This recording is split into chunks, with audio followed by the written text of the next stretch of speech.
Friends, welcome you all on my YouTube channel learn with Ajay. आज हम current affairs का बहुत इंपॉर्टेंट टॉपिक लेके आए हैं G20 समिट। जैसा कि आप लोग जानते हो कि इस बार भारत में ऑर्गेनाइज किया गया है, इसलिए हर एक कॉम्पिटिटिव एग्जाम के पॉइंट ऑफ व्यू से बहुत ही इंपॉर्टेंट हो जाता है।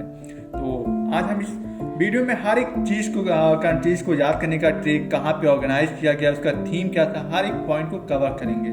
तो लेट्स स्टार्ट।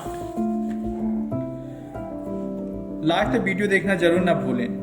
G20 जैसा कि आपको पता कि इसका गठन कब किया गया, कब फॉर्मेशन हुआ, 1999 में, 1999 में। तभी से भारत इसका मेंबर है 1999 से। पहले इसमें 7 कंट्रीज थी, तो इसका नाम क्या दिया गया, G7। इसमें जो कंट्रीज हैं उनको याद करने का ट्रिक मैंने बनाया है। GF को जूस पसंद है, GF को जूस पसंद है। यहाँ पे G for Germany, F for France, J for Japan, U for USA, I for Italy, C for Canada, E for England, United kingdom. ठीक है,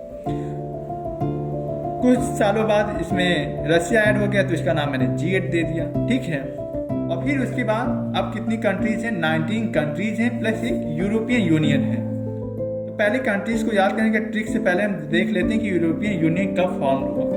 यूरोपियन यूनियन में कितनी कंट्रीज हैं, 27 कंट्रीज हैं। कब इस्टेब्लिशमेंट हुआ इसका, 1 नवंबर 1993 में। पूछा जा सकता है कि इसका हेडक्वार्टर कहाँ पे है, तो ब्रुसेल्स बेल्जियम में है। ठीक है, एक क्वेश्चन और पूछा जाता है कि G20 समिट की पहली मीटिंग या समिट कहाँ पे हुई, वाशिंगटन DC में, जो USA की कैपिटल है। 2008 में इसकी समिट हुई थी, पहली समिट। ठीक है, G20 क्यों फॉर्म्ड हुआ, वित्तीय संकट से निपटने के लिए, मीन्स फाइनेंशियल क्राइसिस से निपटने के लिए G20 का फॉर्मेशन हुआ था। तो अब देखते हैं कि 19 कंट्रीज प्लस यूरोपियन यूनियन को याद करने की ट्रिक क्या है। ट्रिक ये है कि गुरु जी सीता अब SSC FCI में जॉब करती है। ठीक है, अब देखो गुरु जी, G for Germany, U for USA, R for Russia, U for United Kingdom, J for Japan, I for Italy, गुरु जी Sita, S for Saudi Arabia, I for Indonesia, T for Turkey, A for Argentina. अब Australia, Brazil, SSC, S for South Africa, S for South Korea, C for Canada, FCI में F for France, C for China, I for India, M for Mexico, E for European union. एक European union है और 19 country. कितना आसान तरीका है कि गुरु जी सीता अब SSC FCI में जॉब करती है। कोई भी एग्जाम में आपको क्वेश्चन है कि which one of the following countries does not comes under the G20, तो आप कर सकते हो। ऑप्शन दिया है जर्मनी, USA, रशिया, एक सिंगापुर, तो सिंगापुर नहीं आता है। तो ऐसे ऑप्शंस या इससे रिलेटेड इंफॉर्मेशन कि कब फॉर्मेशन हुआ, यूरोपियन यूनियन का इस्टेब्लिशमेंट कब हुआ, उसमें कितनी कंट्रीज हैं, उसका हेडक्वार्टर कहाँ है, देख लिया आपने। कुछ करंट अफेयर से रिलेटेड इंफॉर्मेशन देखते हैं कि इंडोनेशिया में आपको पता होगा अभी एक्टिव स्ट्रैटो वोल्केनो आया था। अभी नवंबर दिसंबर की ये करंट न्यूज है। इंडोनेशिया में अभी एक्टिव स्ट्रैटो वोल्केनो आया था, उसका नाम था माउंट मेरापी। क्या नाम था, माउंट मेरापी, याद रखना। ऑस्ट्रेलिया के प्रेसिडेंट को याद रखना कि कौन है, एंथनी अल्बनीज। जब G20 की समिट हुई थी तो ऑस्ट्रेलिया से जो प्रेसिडेंट आए थे कौन थे, एंथनी अल्बनीज थे। ठीक है, तो अब स्टार्ट करते हैं कि G20 समिट 2022 की कहाँ हुई, कौन सा एडिशन था, 2023 की कहाँ पे ऑर्गेनाइज की गई। जैसा आप लोगों को पता है कि भारत में 2024 कहाँ होगी, 19 एडिशन। ठीक है, अभी 20 एडिशन कहाँ होगी, साउथ अफ्रीका में। ठीक है, तो लेट्स स्टार्ट। 17 एडिशन 2022 की कहाँ हुई, इंडोनेशिया, बाली में। किस प्लेस पे, बाली में। वहाँ उस टाइम प्रेसिडेंट कौन था, जब इंडोनेशिया में ऑर्गेनाइज की गई G20 समिट, उस टाइम प्रेसिडेंट थे जोको विडोडो। कौन था, जोको विडोडो। 18 एडिशन जैसा आप लोगों को पता है कि 2023 का ऑर्गेनाइजेशन कब हुआ, कहाँ हुआ, भारत में। इसकी अध्यक्षता कब तक रही, भारत को कब तक इसको मेंबरशिप मिली, 1 दिसंबर 2022 से लेकर 30 नवंबर 2023 तक मेंबरशिप या ऑर्गेनाइजेशन करना था। तो कब ऑर्गेनाइज किया गया, 9-10 सितंबर में, 2 दिन ऑर्गेनाइज किया गया था। कहाँ पे, दिल्ली में। दिल्ली के प्रगति मैदान में भारत मंडपम में किया गया। तो भारत मंडपम से रिलेटेड भी इंफॉर्मेशन देख लेते हैं कि इसका शेप कैसा है, शंख टाइप का। कौन सा शेप, शंख। उद्घाटन कब किया गया भारत मंडपम, हमारे प्राइम मिनिस्टर ने कब उद्घाटन किया, 26 जुलाई 2023 को भारत मंडपम का उद्घाटन किया गया। अब प्राइम मिनिस्टर नरेंद्र मोदी के द्वारा, मिस्टर नरेंद्र मोदी के द्वारा। जैसे आपको पता है कि महामंडपम क्या है, largest convention centre in the country. ये यार इंपॉर्टेंट पॉइंट है, डबल स्टार लगा लो। कब उद्घाटन किया गया प्राइम मिनिस्टर के द्वारा? 26 जुलाई 2023 को। ये क्या है? लार्जेस्ट कन्वेंशन सेंटर है कंट्री में, ठीक है, महामंडपम। महामंडपम में आप देखोगे किसकी स्टैचू, आप जब स्टार्टिंग में आपने जब वीडियो देखा होगा, जब दिखाया जा रहा होगा कि G20 समिट जब भारत में ऑर्गेनाइज किया गया, तो वहाँ पे स्टार्टिंग में जिसकी स्टैचू जब आप एंट्री करोगे तो वहाँ उसकी आगे स्टैचू बनी हुई है, प्रतिमा किसकी है? नटराज की। ये 28 फीट ऊंची है स्टैचू, 28 फीट ऊंची लंबी स्टैचू है, ठीक है। ये अष्ट धातु से बनी हुई है। इसमें 8 मेटल्स यूज हुए हैं। कौन कौन से? Copper, zinc, lead, tin, silver, gold, mercury, ferrous. Ferrous मतलब आयरन, ठीक है। कॉपर कितना परसेंट? 87%, जिंक 10%, लेड 3%, और तो नाम मात्र के हैं परसेंट, ठीक है। तो ये 3 इंपॉर्टेंट हैं कि कितना परसेंट ऐड हुआ, ये पूछा जा सकता है। इसका वेट कितना है? नटराज जो मूर्ति जो स्थापित, ये आपको याद रखना कि ये इसका वेट कितना है? 19 टन। डिजाइन किसके द्वारा किया गया? By the sons of the famous sculptor Dev Senapati Sthapati of Swamimalai district of Tamil Nadu, ठीक है। ये तमिलनाडु से रिलेटेड है। नटराज आपने देखा होगा कि चोला एम्पायर से रिलेटेड है, ठीक है। अब देखते हैं कि G20 समिट जो भारत में हुई, ऑर्गेनाइज की गई, आपने ये देख लिया कि भारत मंडपम में किया गया ऑर्गेनाइज। अब आपको देखना कि इसका लोगो क्या है, थीम क्या है। लोगो क्या है? आप देखोगे G20 समिट का ऐसे लोगो बना हुआ है जिसमें आप लोटस फ्लावर, ठीक है। ये जो लोटस फ्लावर की जो पेटल्स हैं, जिसे आप पंखुड़ियां बोलते हैं हिंदी में, ये पेटल्स क्या शो करेंगे? कॉन्टिनेंट्स, 7 कॉन्टिनेंट्स को, ठीक है। 1 2 3 4 5 6 7 है, तो 7 पेटल्स क्या शो करेंगे? कॉन्टिनेंट्स प्लस अर्थ भी है। इसका थीम जो है वसुधैव कुटुंबकम, जिसका मतलब क्या है? 1 अर्थ, 1 फैमिली, 1 फ्यूचर। पूछा जाता है कि वसुधैव कुटुंबकम कहाँ से, किस उपनिषद से लिया गया है? महा उपनिषद से, ठीक है, ये याद रखना। कहाँ से? महा उपनिषद से। जब G20 समिट की जब मीटिंग होनी थी तो 8 सितंबर को ही हमारे मेंबर लीडर्स आ चुके थे। तो वहाँ जब स्वागत किया गया, मोदी जी ने स्वागत किया G20 लीडर्स का। कहाँ पे किया था? कोणार्क चक्र, जिससे सन टेम्पल उड़ीसा में स्थित है। इसका अब इससे रिलेटेड इंफॉर्मेशन देख लेते हैं कि इसका निर्माण किसने किया? नरसिम्हदेव फर्स्ट ने।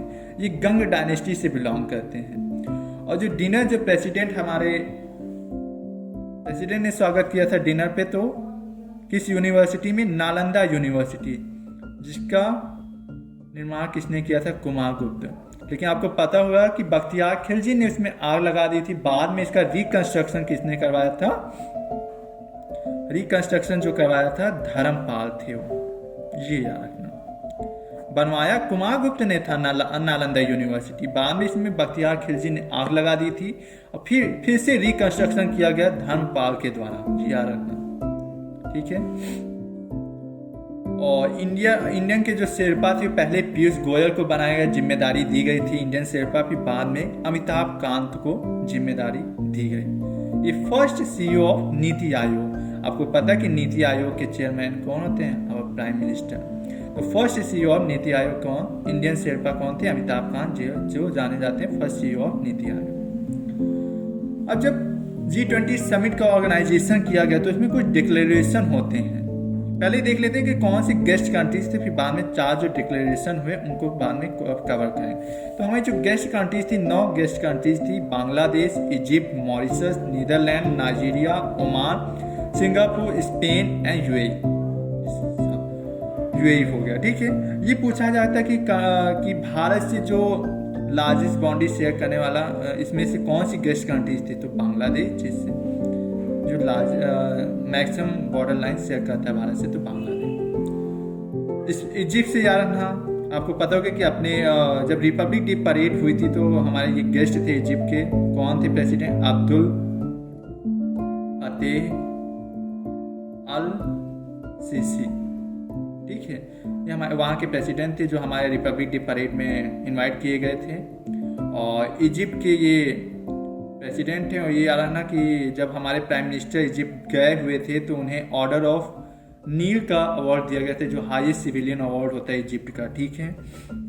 और ये यार है स्पेन जो हमारी गेस्ट कंट्री, ये इन्वाइटेड कंट्रीज थी 9, लेकिन उसमें से स्पेन के जो लीडर थे नहीं आए थे क्योंकि उन्हें कोविड पॉजिटिव निकल गया था। ये यार ठीक है, यहाँ स्पेन से लीडर नहीं आए थे, कोविड पॉजिटिव हो गया था। आप देखते हैं कि क्या क्या डिक्लेरेशन किए गए अब प्राइम मिनिस्टर या वहाँ जो लीडर्स थे, क्या क्या डिक्लेरेशन हुआ जब हमारी G20 समिट की गया। देखो पहला डिक्लेरेशन ये था कि अफ्रीकन यूनियन को परमानेंट मेंबर का दर्जा दे दिया गया। अफ्रीकन यूनियन को परमानेंट मेंबर का दर्जा दिया गया। अब देख लेते कि अफ्रीकन यूनियन का फॉर्मेशन कब हुआ था, 1963 में। आपको पता है कि यूरोपियन यूनियन में 27 कंट्रीज, लेकिन अफ्रीकन यूनियन में 55 कंट्रीज आती हैं। इसका हेडक्वार्टर कहाँ, अदीस अबाबा में, जो इथियोपिया में स्थित है। ठीक है। सेकेंड डिक्लेरेशन क्या था, दिल्ली लीडर डिक्लेरेशन, जो बहुत ही डिफिकल्ट काम माना जाता था, लेकिन G20 में ये काम हुआ। पहली बार भारत ने ऑर्गेनाइज किया था G20 समिट, तो दिल्ली लीडर डिक्लेरेशन हुआ। थर्ड, ग्लोबल बायोफ्यूल अलायंस को लॉन्च किया हमारे प्राइम मिनिस्टर के द्वारा। तो ग्लोबल बायोफ्यूल अलायंस में क्या इम्फेसाइज किया गया कि हम इसमें maximum use of biofuel means maximum use करेंगे बायोफ्यूल का, क्योंकि प्राइम मिनिस्टर का मानना है कि हम 2030 तक नेट जीरो कार्बन एमिशन तक हमें पहुंचना है। इस टारगेट तक पहुंचना है, नेट जीरो कार्बन एमिशन तक। बायोफ्यूल अलायंस में हम पेट्रोलियम में 20% इथेनॉल का यूज करेंगे, ये भी इन्होंने बताया। ठीक है। और चौथा डिक्लेरेशन था कि India, middle east, Europe, USA corridor का निर्माण किया जाएगा। ठीक है। ये हमारे इतने डिक्लेरेशन थे। G20 से रिलेटेड, समिट से रिलेटेड एक इंफॉर्मेशन और देख लेते हैं कि जो भारत में ऑर्गेनाइज किया गया था, इसकी जो पहली वुमेन G20 समिट जो किया गया वो महाराष्ट्र में। और ये याद रखना कि फर्स्ट शेरपा मीटिंग कहाँ पे हुई, उदयपुर, और फिर सेकेंड केरल में हुई थी। ये इंपॉर्टेंट पॉइंट्स हो गया G20 से जितना भी इम्पोर्टेंट। और 2024 का याद रखना, ये 19th एडिशन होगा, ब्राजील में होगा, रियो डी जेनेरियो में। कहाँ पे, कौन से प्लेस पे, रियो डी जेनेरियो, ब्राजील में। आप लोग बताएंगे कमेंट सेक्शन में कि कैसा लगा आपको वीडियो। और एक चीज़ जरूर बताना कि कौन से मेंबर्स G20 समिट में नहीं आए थे। एक तो मैंने बता दिया कि स्पेन के नहीं आए थे मेंबर, क्योंकि उन्हें कोविड पॉजिटिव हो गया था। आप हमें बताएंगे कि 2 कंट्रीज और थी जो जहाँ से जो हमारे लीडर्स थे नहीं आए थे। कमेंट सेक्शन में जरूर बताइएगा आपको कैसा वीडियो लगा। लाइक, शेयर, कमेंट करना बिल्कुल ना भूलें। और ऐसे छोटे छोटे वीडियोस लेके हम आते रहेंगे। Thank you friends.